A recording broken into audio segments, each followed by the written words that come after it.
Salut les amis, j'espère que vous allez bien. Aujourd'hui un essai vraiment très atypique. J'ai la chance aujourd'hui d'avoir l'un des moins de 3000 exemplaires d'une Audi RS2 devant les yeux.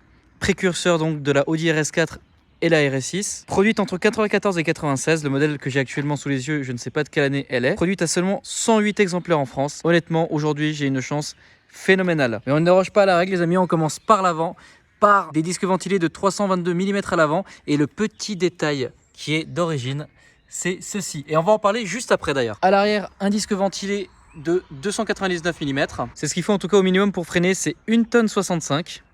Alors aujourd'hui, je n'ai pas les données du volume de coffre ni du réservoir, mais je pense que vous m'excuserez parce que c'est pas très utile aujourd'hui par rapport au véhicule qu'on a avec les accessoires d'époque. Donc le volume de coffre inconnu, mais bon, je pense que vous avez une bonne visibilité un peu de ce que ça donne. Je pense que vous savez pas à quel point je respecte cette voiture et à quel point je suis extrêmement content d'avoir la chance de la conduire. Je vais avoir ici. Alors, c'est une voiture 5 places. Donc, sur le côté, on retrouve des matériaux nobles comme ce bois ici.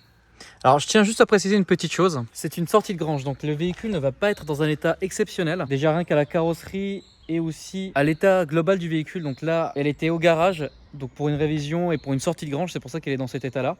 C'est pour ça aussi qu'il manque les logos Audi à l'avant, qui sont bien évidemment habituellement ici justement, c'est normal donc qu'ils y soient plus. Le proprio est en train d'en commander donc d'origine pour en remettre. Donc voilà, pour la petite histoire, c'est un véhicule qui n'a pas roulé depuis 10 ans. Enfin, forcément là, je suis pas le premier à la rouler. C'était une occasion d'essayer, donc je l'ai saisi. Donc c'est pour ça qu'on peut voir voilà, des petits détails comme ça. En tout cas, là, il y a du bois et du cuir. C'est vraiment très noble. Il y a un truc qui me frappe déjà. Je viens d'entrer dans la voiture. On peut rabattre les sièges.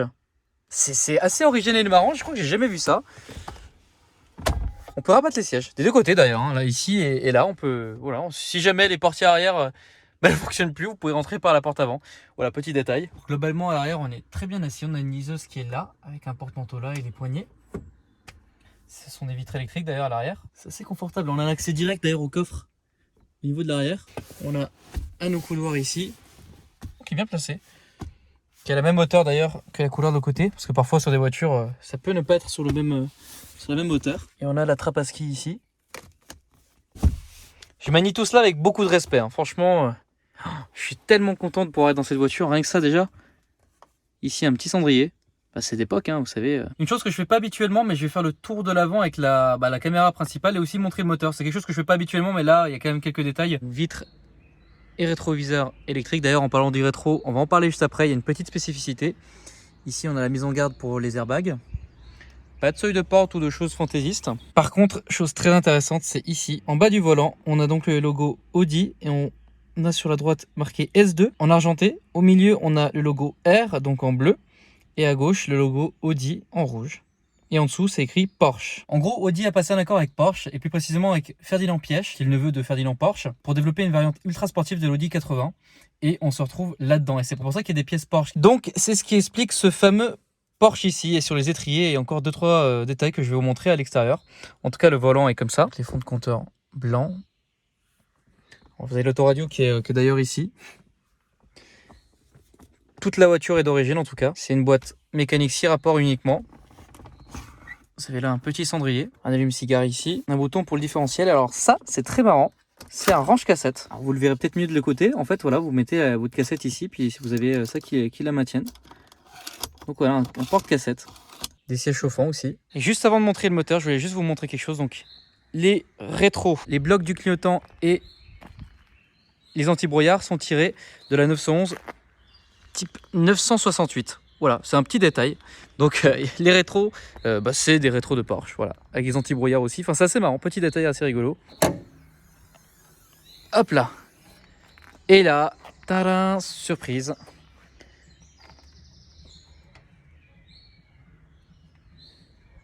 Donc, Powered by Porsche. Voilà, donc c'est un bloc d'origine Audi. 5 cylindres, 2 litres de turbo. Alors, le turbo est indiqué ici justement.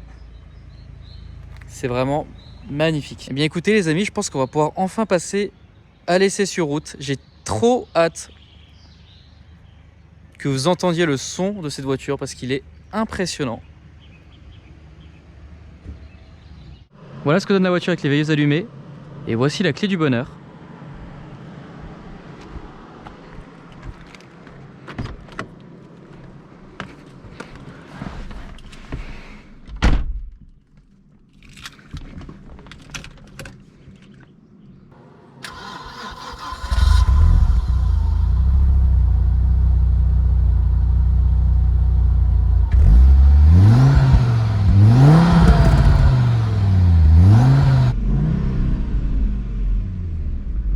C'est parti les amis, je suis ultra pressé de vous faire entendre un petit peu ça.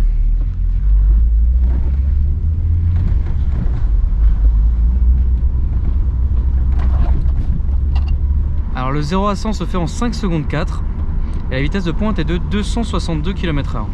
Bon, je vais franchement me taire parce que et vous faire profiter en fait de la voiture sur ces petites routes. Voilà, je pense que c'est le plus beau cadeau que je puisse vous faire.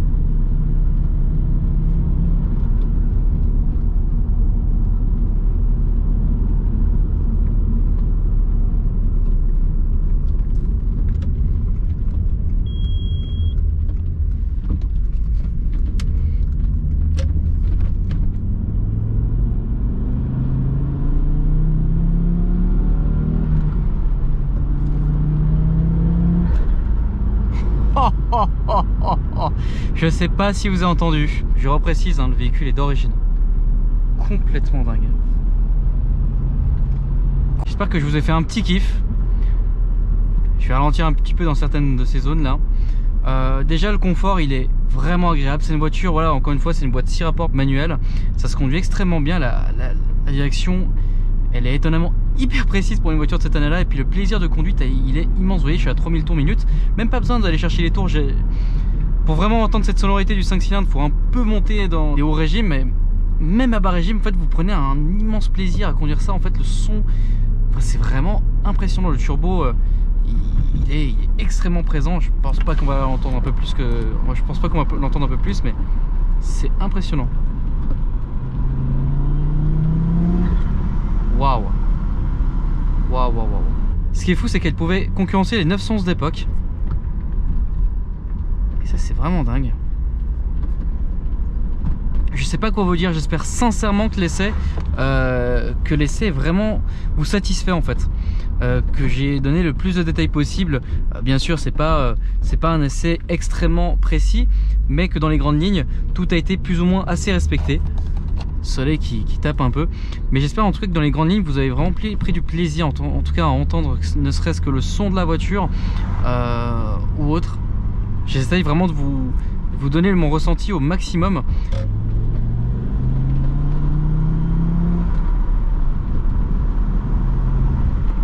La voiture est équipée du Quattro, donc une transmission intégrale.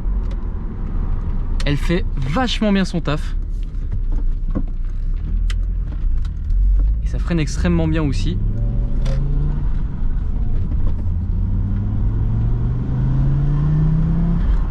Waouh! Waouh! Waouh! Les gars quoi! Les gars, j'ai pas dépassé les 60 km/h. Mais le kiff en fait. C'est même pas c'est pas une question de vitesse avec ces voitures, c'est une question de plaisir en fait. Et je pense que sincèrement, après tous les essais que j'ai pu faire, mais clairement les voitures anciennes entre guillemets, enfin c'est pas une ancienne, enfin quoi que, elle est quand même plus âgée que moi, hein. C'est une voiture qui a plus de 25 ans. Bah, clairement, il y a un plaisir impressionnant. Je veux dire, je prends ce 5 cylindres, c'est dommage qu'on l'entende pas, on l'entend hein, au loin, on l'entend peut-être pas aussi, on l'entend peut-être pas de manière autant prononcée qu'une RS3 d'aujourd'hui, quoique dans les hauts régimes oui en fait. Vous voyez, dans les hauts régimes en fait c'est là où on va entendre justement le fameux 5 cylindres qu'on peut encore réentendre aujourd'hui hein, finalement. Après c'est plus la même cylindrée, aujourd'hui on est sur un 2,5 litres 5 cylindres turbo. Là on est sur un 2,2 litres turbo, mais il y a quand même cette mélodie que j'adore personnellement, qui pour moi est l'une des des meilleurs sons des petits moteurs. Bon, les 4 cylindres, j'en parle pas justement, mais voilà, en dessous des V8, V6, etc. Le son de ce moteur est vraiment waouh quoi. Faut vraiment l'entendre pendant vraiment des heures justement.